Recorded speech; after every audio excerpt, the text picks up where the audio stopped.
She thought it was just a job, until she realized she had just signed a deal with the man who ruined her life. Emily Carter never imagined her life would come down to a number on a piece of paper.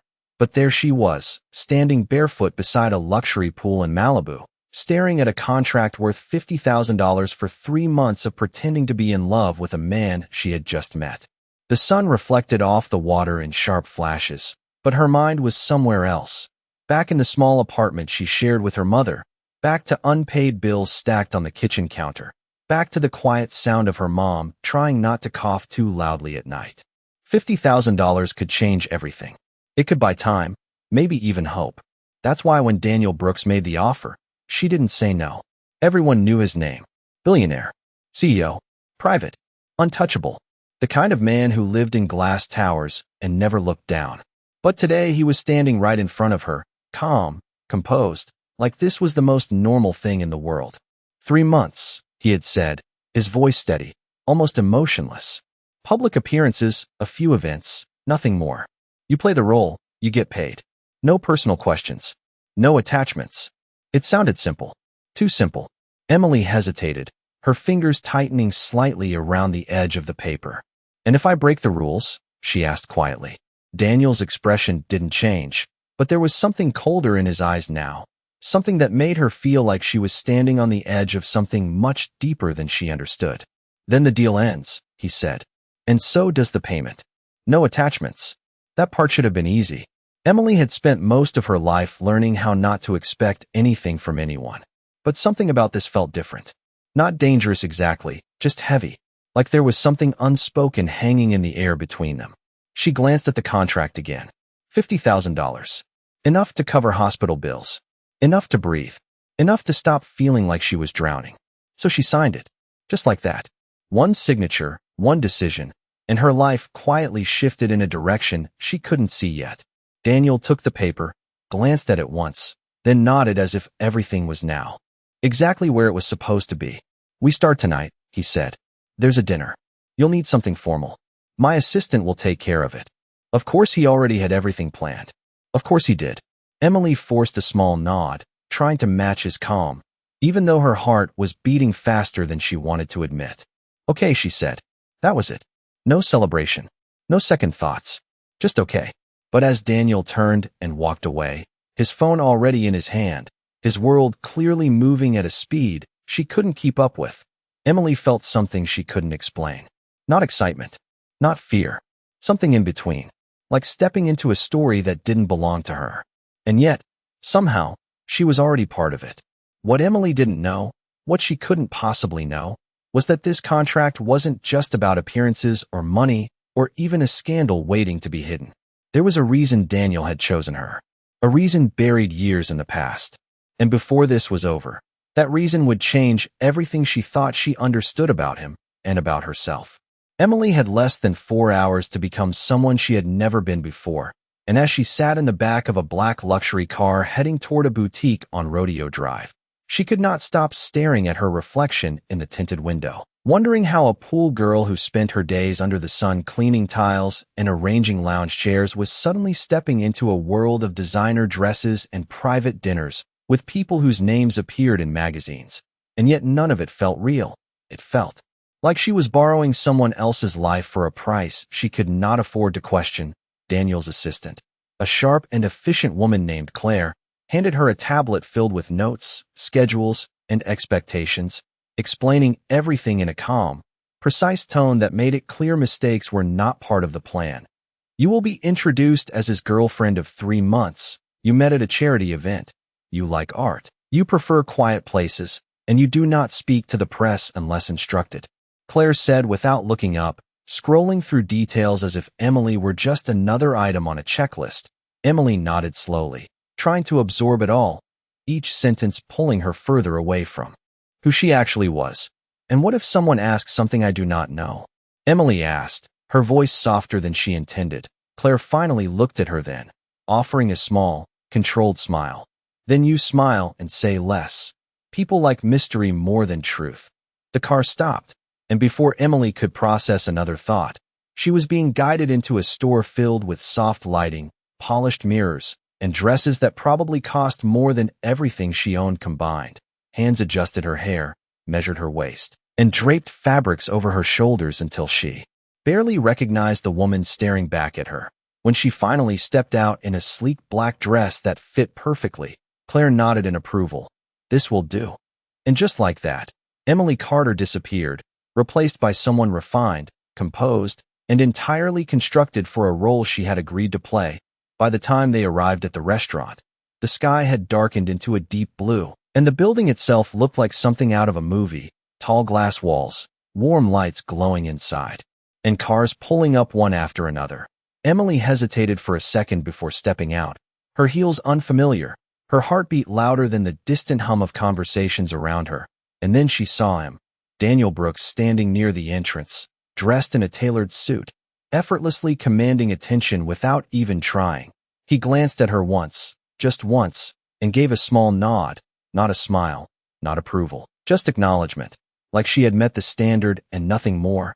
He stepped closer, his presence immediately grounding and unsettling at the same time. "Stay close," he said quietly, offering his arm. Emily placed her hand lightly against it, aware of every movement, every glance from people around them, cameras flashing somewhere in the distance, whispers starting before they even walked inside. And suddenly the act had begun. Inside the restaurant, everything felt sharper, brighter, more intense. People greeted Daniel with respect, curiosity, and sometimes calculation, and every introduction came with eyes that lingered on Emily just a little too long, trying to figure out who she was, where she came from, and why she was standing beside him. She smiled when expected, spoke when necessary, and stayed silent when unsure, exactly as instructed. But the longer she stayed there, the more she noticed something strange. Daniel was different when people were watching. More attentive, more engaged, his hand resting lightly at her back, his voice warmer, his gaze softer. But the moment attention shifted away, that warmth faded, replaced by the same distant calm she had seen earlier. It was controlled, deliberate, and it made her wonder which version was real, or if any of it was. At one point during dinner, as laughter filled the table and conversations overlapped, Emily felt Daniel lean slightly closer, his voice low enough that only she could hear. "You are doing fine," he said, simple, direct, but something about it caught her off guard, not because of the words, but because for a brief second, it did not sound like part of the act. And that was the moment she realized this arrangement was not going to stay as simple as it seemed, because somewhere between the contract, the performance, and the quiet spaces in between, something real was already beginning to slip through. And she did not know if that was the most dangerous part of all.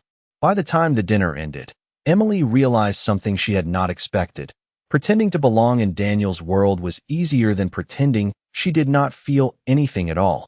The ride back was quiet, the city lights stretching endlessly outside the window as she sat beside him, both of them no longer performing for anyone, and yet the silence between them felt heavier than the entire evening combined. She adjusted her hands on her lap, unsure if she should speak or remain in the role Claire had trained her for, but before she could decide, Daniel spoke first. "You adapted quickly," his voice calm, almost observational, like he was assessing results rather than giving a compliment. Emily let out a small breath. "I had good instructions," she replied, keeping her tone neutral. But there was a slight pause before he responded again, and for the first time, she felt like he was actually looking at her, not the version she was playing. "Most people still fail," he said, and that sentence stayed with her longer than she expected, because it did not sound like arrogance. It sounded like experience, like he had seen people come and go without ever truly fitting into his world. The car pulled into a private driveway, and Emily's eyes widened slightly as the gates opened to reveal a modern estate sitting quietly above the city, glass walls reflecting the night sky, lights glowing softly from within. It did not feel like a home. It felt like a place designed to be perfect and untouched. "You will stay here when needed," Daniel said as the car came to a stop. Emily turned to him, surprised. "Stay here," she repeated, not expecting that part of the arrangement. Daniel nodded once, already stepping out. "It is easier for consistency," he said, as if that explained everything, and maybe in his world. It did. Inside, the house was even more unreal. Clean lines, minimal design, everything in its place. As if nothing had ever been out of order, Emily followed quietly, her footsteps softer against the polished floor, feeling like she might disrupt something just by being there.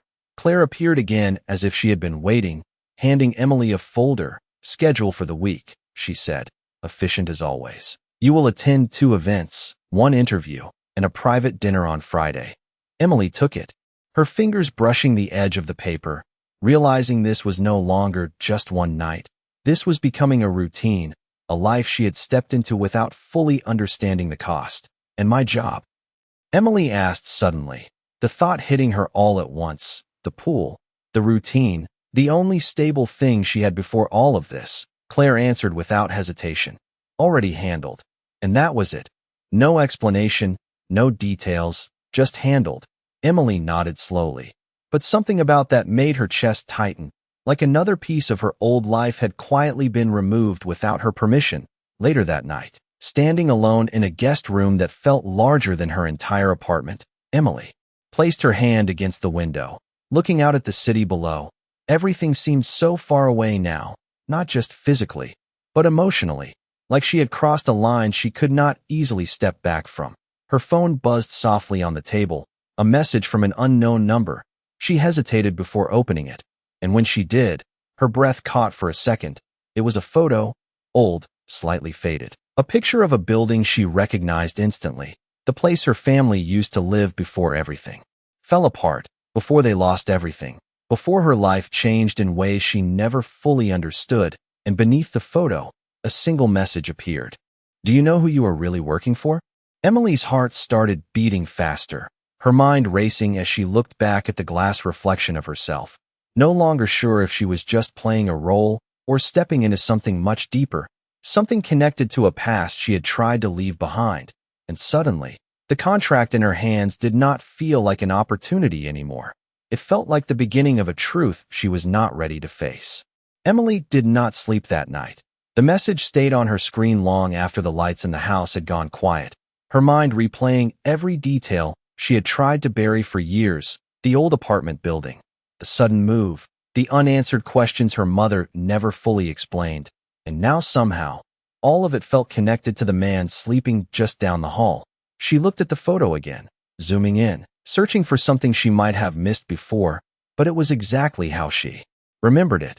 Nothing more, nothing less, which somehow made it even more unsettling, because it meant whoever sent it knew exactly what they were doing. They were not guessing. They were reminding her, slowly, deliberately, and the question beneath it echoed louder the longer she stared at it. "Do you know who you are really working for?" Emily locked her phone and placed it face down on the table, but the silence that followed only made her thoughts louder.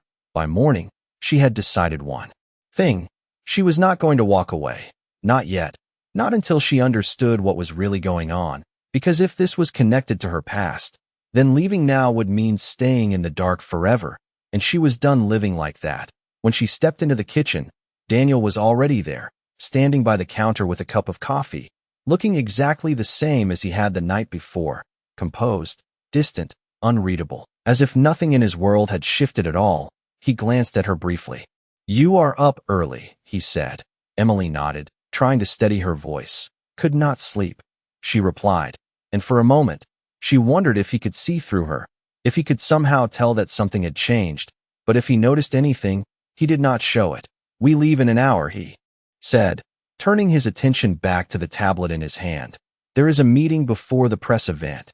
Emily hesitated, then asked carefully, "Do I need to be there for the meeting?" Daniel shook his head slightly. "No, but you should understand the narrative," he said, and that word caught her attention. Narrative, like everything in his life, was part of a controlled story, one that he decided and everyone else followed. Later, as they drove toward the city, Emily watched him from the corner of her eye, studying the way he spoke on the phone, calm, precise, always in control. And she could not help but wonder how much of that control extended beyond business, how much of it reached into places she had never questioned before. When they arrived at the building, cameras were already waiting, flashes going off the second Daniel stepped out of the car. Emily followed, slipping naturally into place beside him, her hand lightly resting against his arm. the performance beginning again. But this time, something was different, because now she was not just playing a role, she was watching, listening, searching for anything that might connect him to the past she could not forget. Inside, during the press event, questions were directed at Daniel about his company, his future plans, his recent decisions, and then, as expected, attention shifted to her. "How did you two meet?" a reporter asked. Emily smiled, repeating the story she had memorized, her voice steady, her expression calm. But inside, her thoughts were racing, wondering if anyone else in that room knew something she did not, if anyone else had seen what she had seen. After the event, as they walked through a quieter hallway, Emily finally spoke, her voice low but direct. "Daniel." He stopped, turning slightly toward her. "Waiting? Why me?" she asked. And for the first time since she met him, there was a pause, not long, but enough to matter. His eyes held hers for a second longer than usual, and when he answered, his voice was just as calm as always.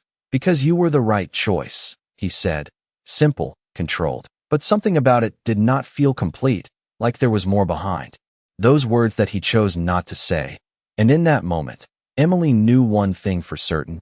This was not just a contract, and whatever truth was hidden beneath it, she was already too far inside to turn back now.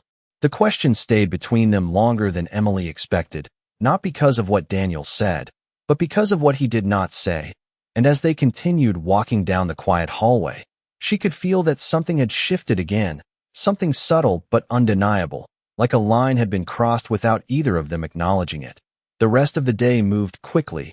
Meetings, brief appearances, controlled conversations, all carefully structured around Daniel's image. But now Emily was paying attention in a different way, not just following instructions, but observing patterns, the way people spoke to him, the way some avoided certain topics, the way Claire occasionally stepped in before a question could go too far. It was not just about maintaining a public relationship. It was about controlling information, and the more she noticed, the more that message from the night before began to feel less like a warning and more like an invitation to look closer. Later that afternoon, back at the house, Emily found herself alone in the living room, the silence pressing in again. She picked up the folder Claire had given her, flipping through schedules and notes. But this time, she was not reading it as instructions, she was reading it as evidence, searching for anything unusual, anything that did not fit. And then she saw it. A name listed under an upcoming private event on Friday. A charity foundation she recognized immediately, not because it was famous, but because she had seen it years ago on a document her mother had hidden away, the same week their lives had fallen apart. Emily's fingers tightened slightly around the paper, her heart beginning to race again as pieces started to connect in ways she could not ignore anymore. She reached for her phone, pulling up the photo she had received, comparing details, names, dates, and suddenly it was not just a possibility anymore. It was a pattern, a connection that led directly back to Daniel's world. The sound of footsteps behind her made her quickly lower the phone. Daniel entered the room, loosening his tie slightly, his expression as calm as ever. "You should rest," he said, noticing the folder in her hands. "Tomorrow will be longer." Emily looked up at him, studying his face more carefully now, searching for something beneath the surface, something that matched the growing tension inside her. "This foundation," she said, holding up the page. "You work with them often?"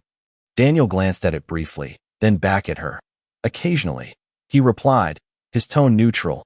But again, there was that slight pause, just enough to make her question everything. "Why?" he added. Emily hesitated, choosing her words carefully. "It just seems important," she said, not revealing how much it actually meant to her. Daniel nodded once, stepping closer. "It is," he said, but he did not explain further. And that silence said more than any answer could have. For a moment, they stood there, the space between them filled with unspoken questions. Emily felt it again, that strange pull between curiosity and something else she could not fully name, something that made it harder to see him as just a stranger, even now, even with everything she was starting to suspect. "You should not look for meaning in everything," Daniel said suddenly, his voice quieter now, more personal, and it caught her off guard. "Sometimes things are exactly what they appear to be." Emily held his gaze, her heart steadying as her mind settled into a new clarity. "And sometimes they are not," she replied, and for the first time, there was no performance in her voice, no script, just truth. Daniel did not respond right away, but something in his expression shifted, not enough to reveal anything, but enough to confirm that he understood exactly what she meant. And in that moment, Emily realized something she could not ignore anymore. Whatever this contract started as, it was no longer just an agreement. It was a path leading her straight into answers she had been searching for her entire life. And the closer she got, the more dangerous it felt, because now, it was not just about what she might discover, it was about what Daniel was still choosing to hide. By the next morning, Emily no longer felt like she was stepping into a role. She felt like she was stepping into a truth that had been waiting for her. And as she stood in front of the mirror preparing for the day, she barely recognized the person looking back at her, not because of the clothes or the setting, but because of the quiet determination in her eyes. Something had changed, something deeper than fear or curiosity. It was resolve, the kind that comes when you realize your past is not as far behind you as you thought. The drive to the next event was quieter than usual. Daniel was focused on his schedule, reviewing details on his tablet, but Emily noticed something new. He was more guarded, not outwardly, not in a way anyone else would detect, but in the subtle pauses, the slightly shorter answers. The way his attention seemed sharper, as if he was also aware that something had shifted between them. When they arrived at the office building, the atmosphere felt different, more controlled, more serious. Employees moved with purpose. Conversations were shorter, and even Claire's tone carried a hint of urgency as she handed Daniel a file. "There have been questions," she said quietly. "Nothing public yet, but we are monitoring it." Daniel nodded once, his expression unreadable. "Handle it," he replied. Simple, direct, but Emily caught the weight behind it. Whatever was happening, it was not just about business, and for the first time, she wondered if the timing of everything, the contract, the sudden appearances, the foundation event, if all of it was connected in ways she had not yet fully seen. Later, as she waited in a smaller conference room, Emily found herself alone again. But this time, she did not hesitate. She took out her phone and searched the name of the foundation more carefully, digging deeper, reading articles, scanning old reports, and then she found it. A mention buried in an older piece, a redevelopment project from years ago, one that had displaced several families, including those in lower-income housing. Her breath caught as she read further. The project had been funded in part by a company Daniel now owned, not at the time, but later, through acquisition, and suddenly the connection became clearer, not direct, not simple, but real. Her family had not just been unlucky. They had been part of something larger, something that had moved forward. Without ever looking back, the sound of the door opening made her quickly lock her phone. Daniel stepped inside, his gaze immediately settling on her. "We are leaving," he said, but Emily did not move right away. Instead, she stood there, holding on to the weight of what she had just discovered. "That project," she said, her voice steady, but firm enough to stop him. Daniel paused. "Just slightly. What about it?" he asked, and now there was something else in his tone, not defensive, but cautious. Emily took a small step forward. "Did you know what happened to the people who lived there?" she asked, and for the first time, the air between them felt truly tense. Not because of the contract, not because of the act, but because of something real, something personal. Daniel's expression did not change, but his silence lasted longer than usual, long enough to confirm that he understood exactly what she was asking. "It was a business decision," he said finally, calm, controlled, but not dismissive. And that answer, simple as it was, hit harder than anything else could have, because it meant he had known. Maybe not every detail, maybe not her specifically, but enough. Emily nodded slowly, her thoughts racing, her emotions pulling in different directions, because standing in front of her was not just the man who had offered her a contract. He was part of the reason. Her life had changed years ago, and yet, somehow, he was also the man who had given her a chance to fix it, or at least understand it. And that contradiction was something she could not ignore anymore. As they walked out together, side by side, the distance between them felt smaller and heavier at the same time, because now, every step forward was no longer just part of a performance. It was leading them closer to a truth neither of them could avoid. and Emily knew that whatever happened next, it would not just change the terms of their agreement, it would change everything. The truth did not explode all at once. It settled in slowly, quietly, like something that had always been there waiting for Emily to finally see it clearly. And as the car moved through the city streets, neither of them spoke, the silence now heavier than ever, not empty, but filled with everything that had just been uncovered. Emily kept her eyes forward, but her thoughts would not stay still, replaying Daniel's words over and over again. It was a business decision, simple, controlled, distant. And yet behind that sentence was a chain of consequences that had reshaped her entire life, her home, her stability, her sense of security, all reduced to something efficient and calculated. And the hardest part was not just that it happened, it was that he had accepted it. When they arrived back at the house, Emily did not wait for instructions. She stepped out first, walking ahead slightly, needing space, needing a moment to separate the man she had started to understand from the reality she could no longer ignore. Inside, the house felt different now, not impressive, not distant, but connected. Like every wall held pieces of a story she had unknowingly stepped into. Daniel followed, his pace steady, his presence still, calm. But there was something else now, something more aware, as if he knew this moment was no longer about maintaining control. "If you have something to say," he said finally, breaking the silence, "say it." Emily stopped, turning to face him, her heart steady but her emotions no longer hidden. "You knew," she said, not as a question, but as a statement. Daniel held her gaze, not avoiding it, not denying it. "I knew the project," he replied. "Not every individual affected." Emily let out a small breath, shaking her head slightly. "But it still happened," she said, and now there was something in her voice that had not been there before, not anger exactly, but clarity, the kind that comes when everything finally connects. Daniel did not interrupt, did not defend himself further, and somehow that made it harder, because he was not trying to escape it, he was standing in it. "Do you regret it?" Emily asked, and that question hung between them longer than anything else had, because this time, there was no business answer, no controlled narrative, just truth. Daniel looked at her, really looked at her, and for the first time, there was something visible beneath the surface, not weakness, but something close to honesty. "Regret does not change outcomes," he said slowly. "But yes, I have questioned it." Emily felt that answer settle in, not enough to fix anything, not enough to erase what happened, but enough to make things more complicated than she wanted them to be, because now he was no longer just a symbol of what she had lost. He was a person who had made decisions that affected people like her, but still a person standing in front of her now, and that made everything harder. "Then why me?" she asked again, this time not letting him move past it. Daniel exhaled quietly, as if he had expected that question to return.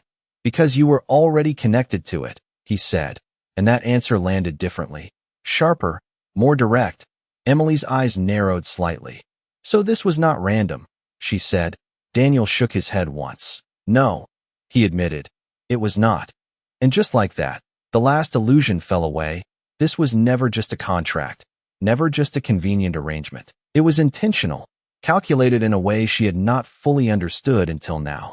Emily felt a mix of emotions rise all at once: betrayal, confusion, something else she could not name, because despite everything, there was still a part of her that remembered the moments that felt real, the ones that were not part of the act, and now she did not know what to do with that. "You should have told me," she said quietly. Daniel's expression remained steady, but his voice softened slightly. "You would not have agreed," he said, and that was the truth. Simple and undeniable. Emily looked away for a moment, processing everything, because now the situation had changed completely. This was no longer about pretending to be something they were not. It was about deciding what to do with everything they actually were. And as she stood there, caught between the past that had shaped her and the present that was pulling her forward, Emily realized one thing she could not ignore anymore. This story was no longer his or hers alone. It was both of theirs now, and whatever happened next would not just be about uncovering the truth. It would be about facing it, together or apart. Emily did not respond right away, because for the first time since this began, there was nothing left to pretend about. No script, no role, No carefully measured reactions, just the weight of truth pressing down on both of them. And as she stood there, she realized that walking away would be the easiest choice, the cleanest way to protect herself from everything this had uncovered. But it would also mean leaving without answers, without closure, without understanding why he had brought her into this in the first place. And that was something she could not accept anymore. "So what now?" she asked finally, her voice steady, not emotional, not distant, just real. Daniel did not answer immediately, and that hesitation said more than anything else, because for the first time, this was not a situation he could control with a plan or a contract. This was personal. "That depends on you," he said, and that answer shifted something again, because it placed the decision in her hands, something he had not done before. Emily let out a quiet breath, processing that, because power, even in a small moment like this, changed everything. "You said there is a foundation event on Friday," she said, picking up the thread that connected all of this. Daniel nodded, watching her carefully now. "Yes," he replied. Emily stepped closer, not as part of the act, but with intention. "Then I am going," she said, and there was no hesitation in her voice. "I want to see everything for myself." Daniel studied her for a moment, as if weighing the consequences of that decision, but then he nodded once, accepting it. "Then you will," he said, simple, direct, but this time, there was no attempt to redirect her, no effort to keep her in the dark, and that alone confirmed how much had changed. The next day moved differently, not lighter, not easier, but clearer. Every moment now carried purpose. Emily was no longer just following instructions. She was preparing, watching, asking questions in small ways, noticing how the foundation was mentioned, how people reacted to it, how carefully certain details were handled, and the more she paid attention, the more she realized this was not just a past event. It was something still active, still shaping decisions in the present. By the time Friday arrived, the tension had built into something almost tangible. The event was held at a large venue just outside the city, elegant, structured, designed to present a perfect image of charity and progress. But as Emily stepped out of the car beside Daniel, she felt something completely different beneath the surface, something unresolved, something waiting inside. The room was filled with influential guests, conversations flowing easily, presentations prepared, everything exactly as it should be. But Emily was not there to be impressed. She was there to understand. She stayed close to Daniel at first, observing, listening. But then, as the evening progressed, she noticed something that made her pause. A display set along one side of the room, showing images and information about past projects, including the redevelopment initiative she had seen earlier. Her steps slowed as she approached it, her eyes scanning the details, names, timelines, descriptions that framed everything as success, as progress, as improvement. But none of it mentioned the people who had been displaced. None of it told the full story, and that silence felt louder than anything else in the room. "It looks different from this side," she said quietly, not turning around. But knowing Daniel had followed her, he stood beside her, his presence steady, his gaze on the same display. "It always does," he replied, and there was something in his voice now that was not just controlled. It was reflective, as if he was seeing it differently too. Emily turned slightly, looking at him. "Then why keep it this way?" she asked, and this time, her question was not just about the past. It was about what he would choose to do now. Daniel did not answer immediately, but the silence between them was no longer empty. It was filled with possibility, because for the first time, the story was no longer about what had already happened. It was about what could change next. And as Emily stood there, caught between the truth she had uncovered and the future that had not yet been decided, she realized that this moment, right here, was where everything would finally shift. Daniel did not look away from the display, but something in his posture changed, not visibly to anyone else in the room, but enough for Emily to notice, like the weight of everything they had uncovered was finally settling into something real, something that could not be ignored or managed with distance anymore. The noise of the event continued around them. Quiet conversations, polite laughter, glasses clinking, all of it forming a perfect background for a story that was carefully controlled. But in that moment, none of it mattered, because for Emily, the only thing that mattered was what he would say next, and for Daniel, it was what he would choose to do, because it is easier, he said finally, his voice low, steady, but no longer detached. It is easier to present outcomes than consequences. Emily held his gaze, letting that answer settle, because it was honest, more honest than anything he had said before, and that honesty made the next moment even more important. But you, no, it is not the full truth, she said, and this time there was no accusation in her tone, just clarity. Daniel nodded once, slowly, as if acknowledging something he had avoided for a long time. I do, he admitted, and that admission changed everything. Not because it fixed the past, but because it opened the possibility of something different moving forward. Emily glanced back at the display, then at the room around them, filled with people who believed they were part of something meaningful, something positive, and maybe they were, but it was incomplete, and she knew that now. Then change it, she said quietly, turning back to him. And those two words carried more weight than any argument or explanation, because they were not about blame, they were about choice. Daniel looked at her, really looked at her, and for the first time since all of this began, there was no distance left between who he was and how he was being seen, just a moment of decision. It is not that simple, he said, but his voice lacked the certainty it once had. Emily nodded slightly. It never is, she replied. But that does not mean it should stay the same.